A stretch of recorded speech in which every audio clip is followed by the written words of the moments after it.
Welcome back to my YouTube channel. So in this video we are going to talk about basics of ECG. Now ECG is one of the most difficult topics in medicine. Half of the people who pass medicine don't know how to read ECG. Even now, even after completing my residency, I'm not 100% sure with ECGs. Like there are few ECGs which even I face difficulties in reading those ECGs. So if you read any ECG book, let it be Shamroth or Goldberger, half of the people won't understand at the end of book how to read ECG. So I have this devised and simple method by which I can read most of the abnormalities in ECG and come to a conclusion. By using this method, I'm sure you will be able to conclude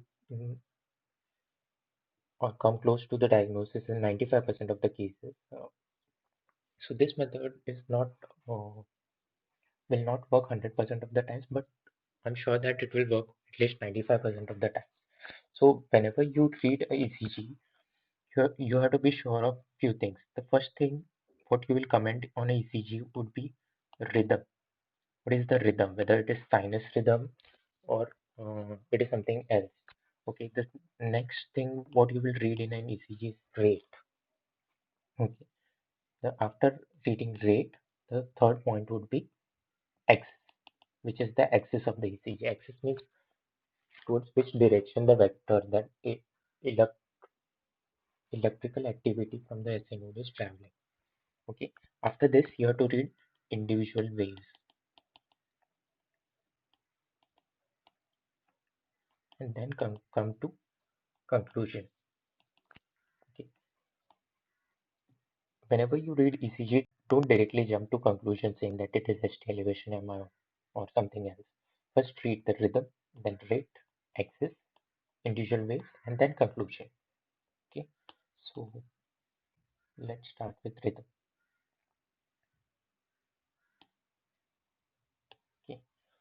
So what is rhythm?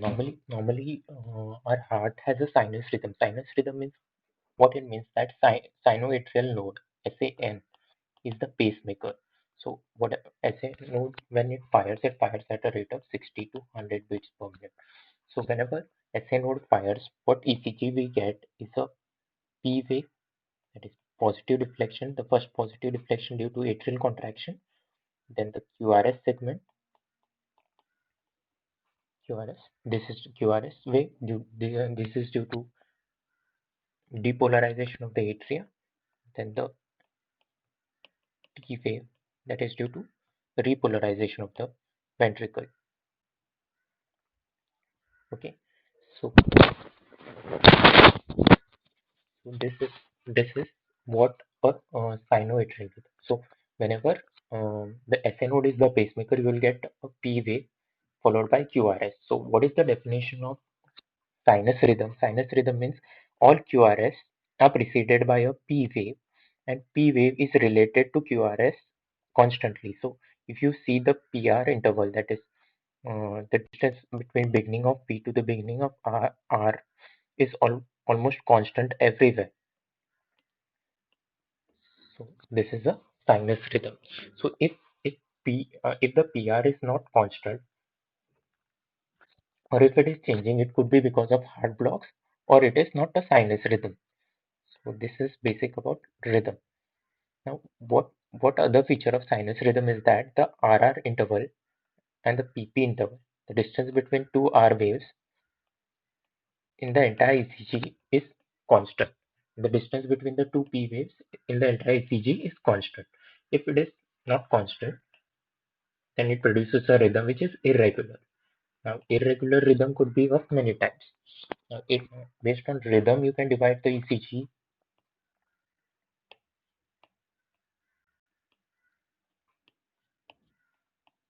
into regular, irregular. Now, we know what is the most common cause of irregular rhythm is atrial fibrillation. Okay, where the RR interval is not constant. The RR keeps on changing. The next R will come close, then uh, distance between the next subsequent uh, R wave may increase. So this is the most common cause of atrial fibrillation. The other irregular rhythm. The other causes are multifocal atrial tachycardia and ventricular tachycardia and ventricular fibrillation. Okay, regular are all other rhythm abnormalities are regular. Okay, so this is about rhythm.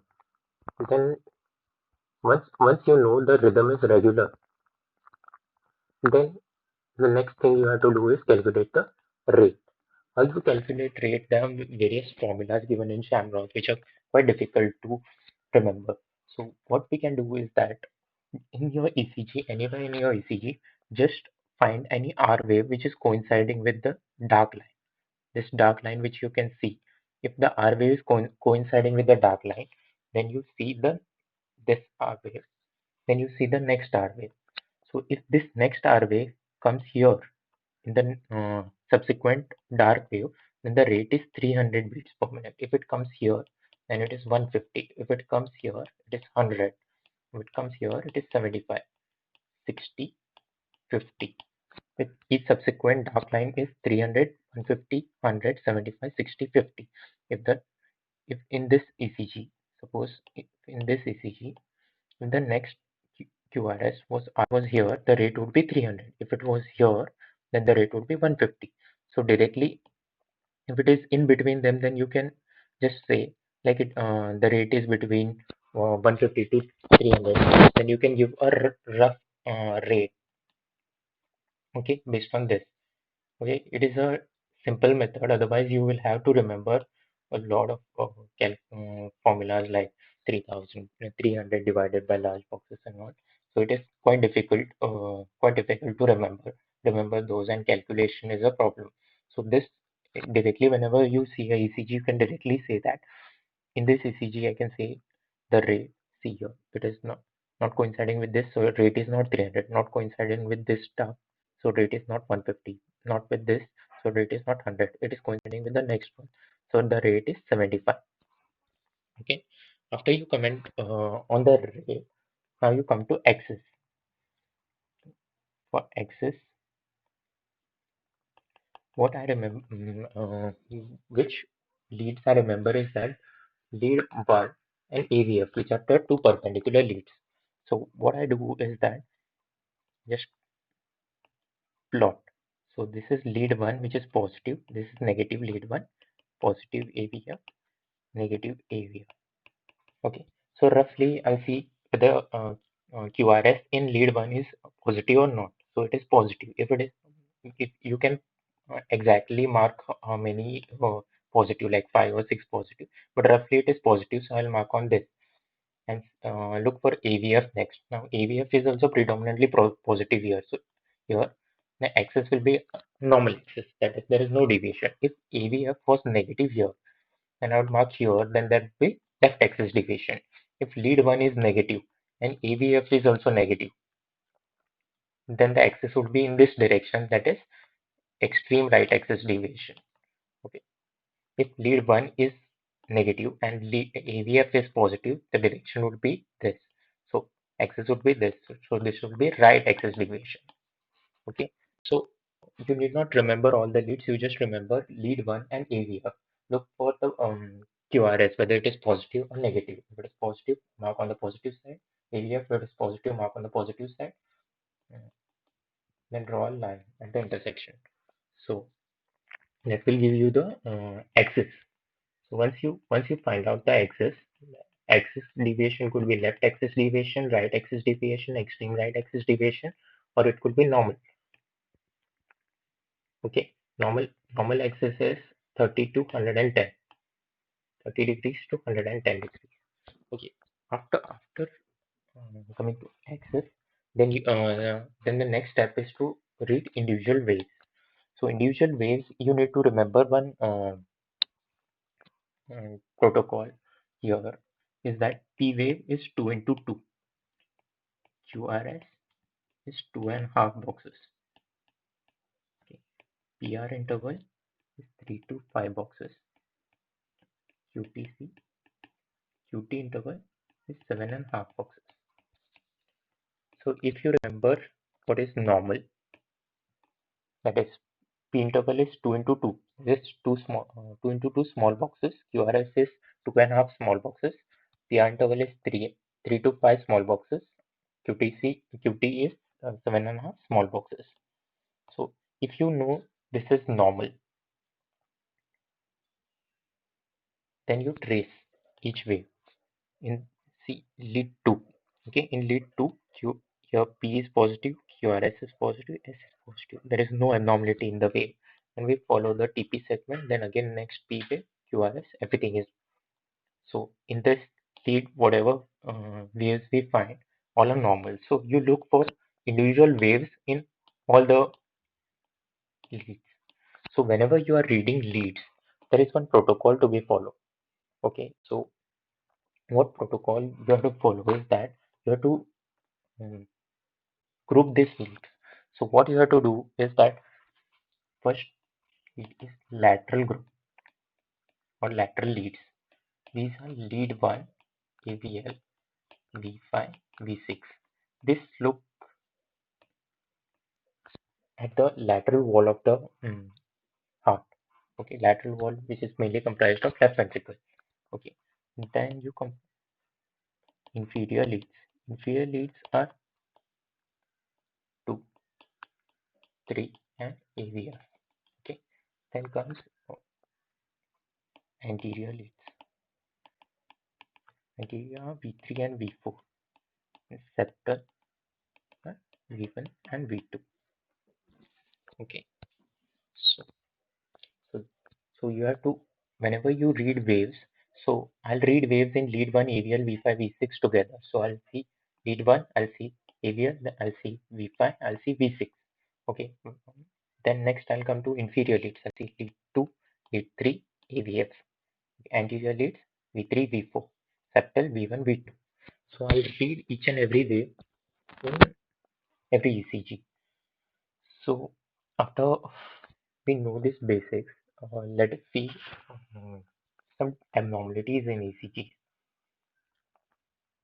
Okay, so now when you look at this ECG, like I said, how we will start is that first we'll see whether the rhythm is regular or not. So the distance between these two. So I can see 1, 2, 3, 4 large boxes. So the next is again 1, 2, 3, 4 large boxes. So every time there are 4 large boxes. So this means that the rhythm is constant. Every time it is 4, and all QRS are preceded by a P wave. So P wave is present for all QRS, and P wave is related to QRS. That is, the distance between the PR is constant in all the leads. So this means it is a sinus rhythm. Okay. So first thing is that this sinus rhythm. Then next point what we will consider is what is the rate. So I'll search for any QRS which is coinciding with the dark line. So here you can see this is coinciding. So this is 300, 150, 100, and it is just greater than 75. So I'll consider rate is at around 80 beats per minute. So that's around 80 beats per minute. The next thing what I said is that you have to look for axis. Axis now, lead 1 is predominantly positive, AVF is positive, so axis will be normal axis. Okay. So now after concluding this, the axis is normal. Now I'll see individual leads. So first I'll go to lateral leads. Lateral leads, what P is normal, QRS is normal, but the ST segment is depressed. So lead 1 is showing ST segment. This is the ST segment. Okay. So ST segment with the T wave. ST segment is depressed here. You can see this here. AVL, lead 1, AVL.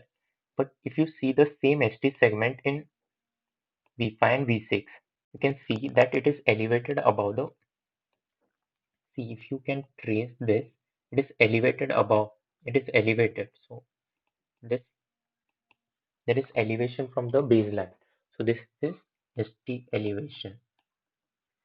So what you see is this ST elevation in V5, V6, ST depression, lead 1 AVL. Okay, so this is about lateral leads. Now I'll go to inferior leads. In inferior leads again, you see lead 2 and 3. Okay, both you can see the ST segment is elevated. So how to trace the elevation is that this from the end of T to the beginning of P wave, whatever this isoelectric point is there is the baseline. So you have to trace it back like this. Okay, so the distance between the ST segment and the baseline is the amount of ST elevation. So there is ST elevation in lead 3, ST elevation in lead 2, as well as ST elevation in AVF. So what it is showing ST elevation in lead 1, lead 2, AVF, and lead 3. So there is inferior ST elevation, lateral ST elevation. Okay. Next thing, what we'll see is septal leads. Septal leads, if you see V1, V2, there is ST depression. Okay. And if you see V3 and V4, it is almost normal, but there is slight ST elevation in V4 also. Okay. So overall, what you can see tell is that it is a sinus rhythm 80 beats per minute normal axis with ST elevation in inferolateral leads. Okay, this is half diagnosis. Now, ST depression in V1 and V2, what it indicates is that whenever you get ST depression in V1 and V2, you have to turn the ECG around and see whether when you trace the QRS, if you can see the ST elevation from behind the ECG. If you can see the ST elevation from behind the ECG, it indicates that there is posterior wall involvement also. Otherwise, you have to take posterior leads. Posterior leads is V7, V8, V9 by applying the leads in posterior axillary line, mid-scapular line, and paravertebral line. So here in this patient, you can see that there is ST depression in V1 and V2, which we confirm in presence of inferior wall as well as lateral wall MI. Lateral wall ST elevation. It indicates that there is posterior wall MI. So the overall diagnosis would be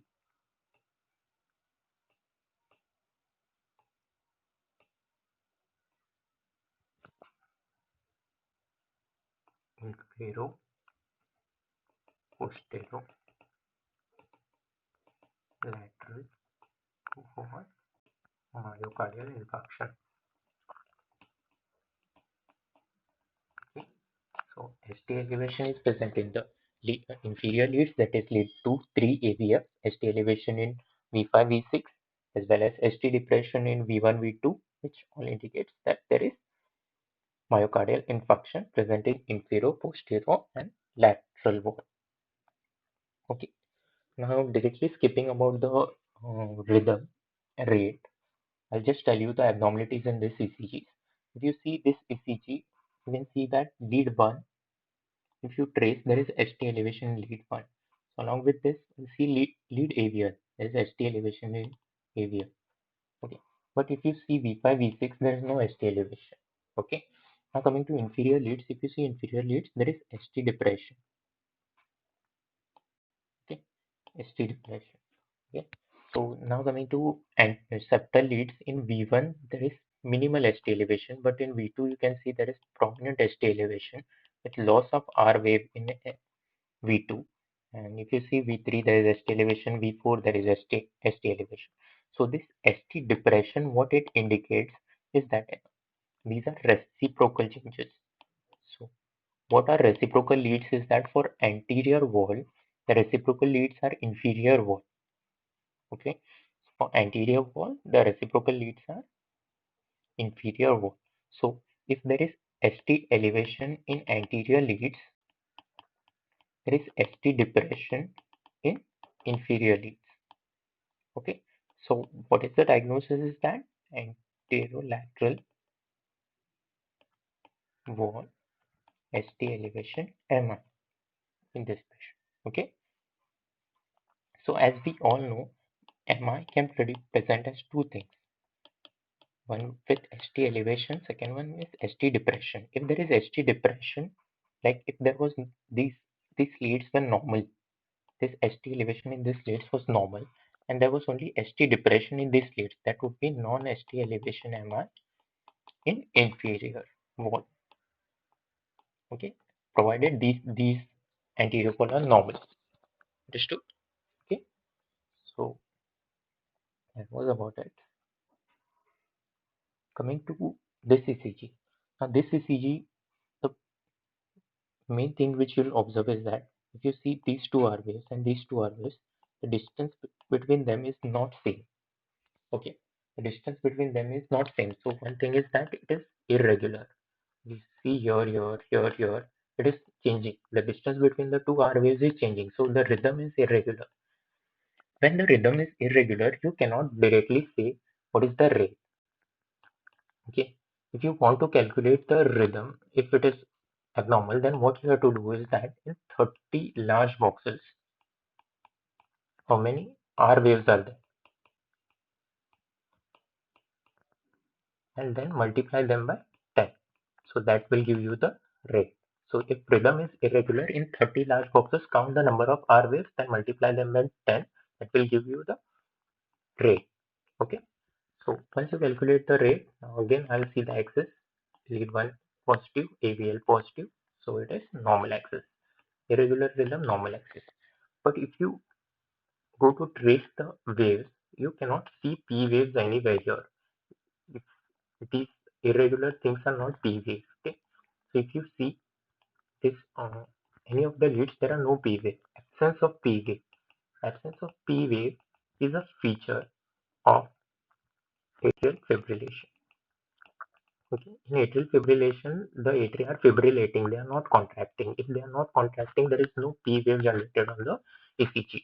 And because they are fibrillating, you will see this irregular waves, like irregular like this. There's some deflection from the baseline.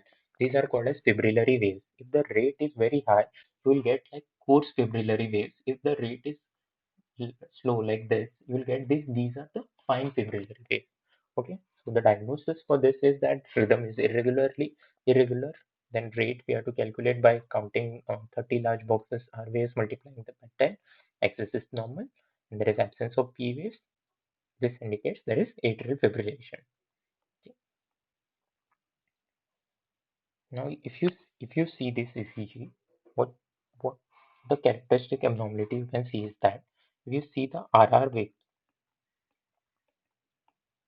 okay, RR is regular, so rhythm is regular. Okay. Now, if you see whether if PP is regular, so here you can see one P wave, here is another, here. So PP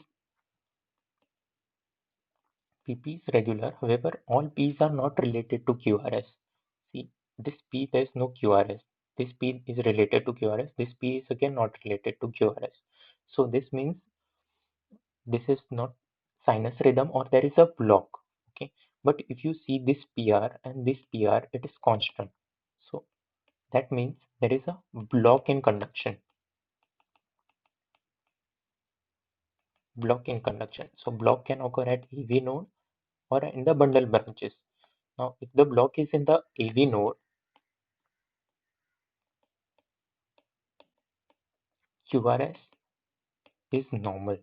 So if you see this QRS, it is not wide. Normal QRS, as I told you all, is 2.5 small boxes. So this is less than 2.5 small boxes. So it is normal QRS. So the feature of AV node block is that QRS is normal. If QRS is not normal, then it is not. Then the block is below the AV node. Okay. So the QRS is normal. However, few P waves are not conducted, and the conduction, if you see, there are two P waves per QRS. See here, this is the first P wave, this is the second P wave, then QRS. So the conduction, if you see, is 2:1. So for every two P wave, there is one QRS complex.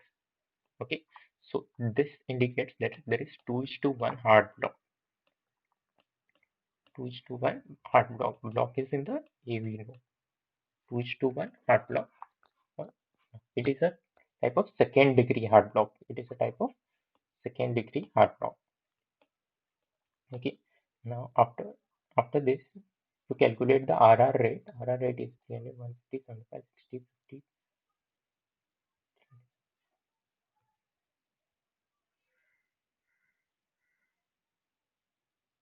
40, 40 beats per minute. Okay. Then the next thing is axis. Axis, if you see, lead 1 is positive, but AVF is negative. So what is left axis deviation? So axis is left axis deviation. So left axis deviation in absence of left ventricular hypertrophy or left bundle branch block indicates presence of left anterior hemiblock. Left anterior hemiblock, presence of left anterior hemiblock is confirmed by S wave in lead 3 greater than R in lead 1. Okay, R in lead 1. Okay, so now left left axis deviation in absence of left hand ventricular hypertrophy or left bundle branch block, we think about left anterior hemiblock. So we see S wave in lead 3. S wave in lead 3 is about 5, 6, 7, 8, 8 negative, negative 8. Okay, and R wave in lead 2 is 2. So 8 is greater than 2. So S, S in lead 3 is greater than R in lead 1. So that means there is presence of left anterior hemiblock. So what all things are present in this ECG? 2:1 heart block with left anterior hemiblock.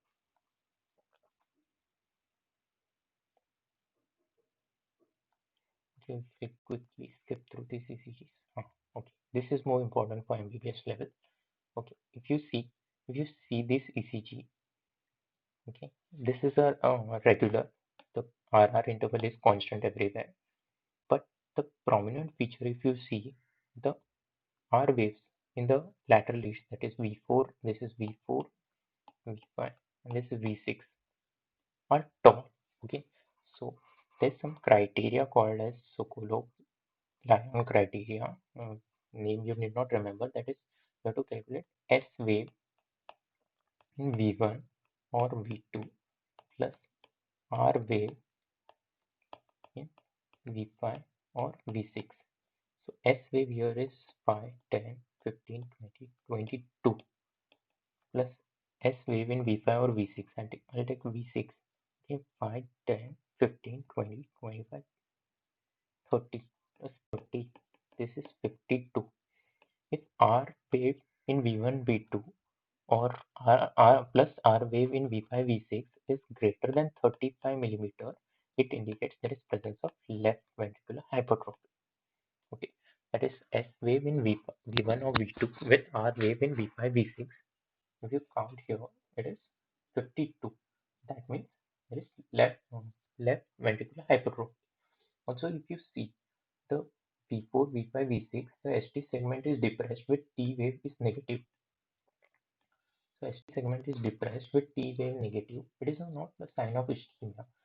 In ischemia, what happens is that the ST segment which is depressed, if you divide it into two parts, these two parts are identical. But here, if you divide the two parts are not identical. If you see, this is not identical as this part.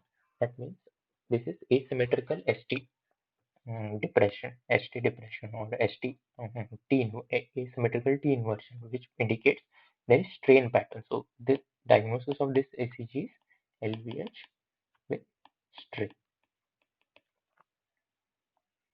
Okay, now this is the same ECG. Okay, now in this ECG, what you can see is that there are cannot see any P waves, just broad complex. Broad complex QRS is wide QRS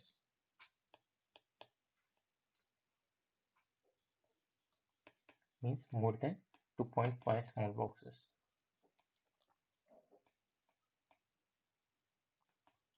More than 2.5 small boxes. More than 2 point when it is more than 2.5 small boxes, it is wide QRS.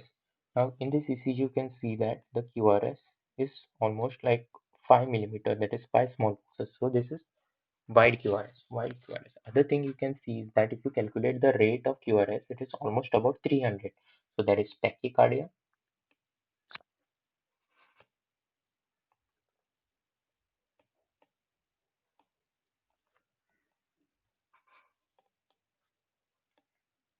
So there is tachycardia with broad QRS, wide complex tachycardia. So this is wide complex tachycardia. So wide complex tachycardia could be two things, and it's SVT with aberrancy or ventricular tachycardia. So, what is a predominant feature of ventricular tachycardia is that there is presence of some normal beats in between. So, if you can see these beats, these are not similar to these beats. This beat and this beat is different. So, there is some escape of normal beats which are called as capture beat.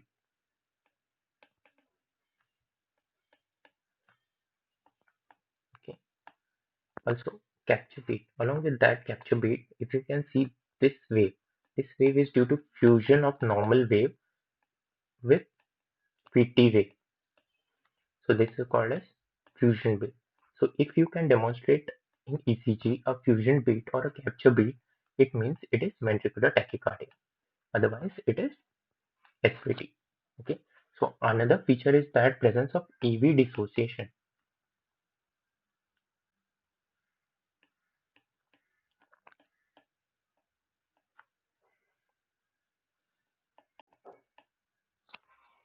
So if there is AV dissociation, that is another feature of ventricular tachycardia. There are another 7 features, but this is not important at MBBS level. It is important for MD level. It is called as Brugada's algorithm. We'll have a separate video on that. Okay, so basically, what I said is that whenever you read an ECG, first thing you have to comment is that whether it is rhythm is regular or not.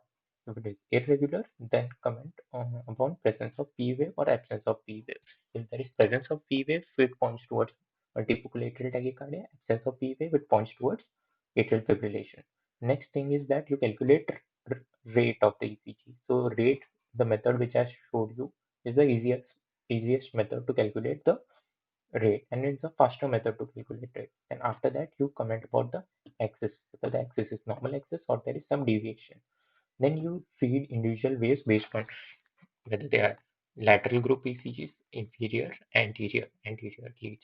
So based on this, mm, you comment on individual waves. If you comment on individual waves, you will obviously get to know the abnormality present. Okay. So after this, you come to conclusions. So we studied about myocardial infarction as well as left ventricular hypertrophy as well as ventricular tachycardia. In my next video, I'll show you about some other rhythm abnormalities, that is arrhythmia.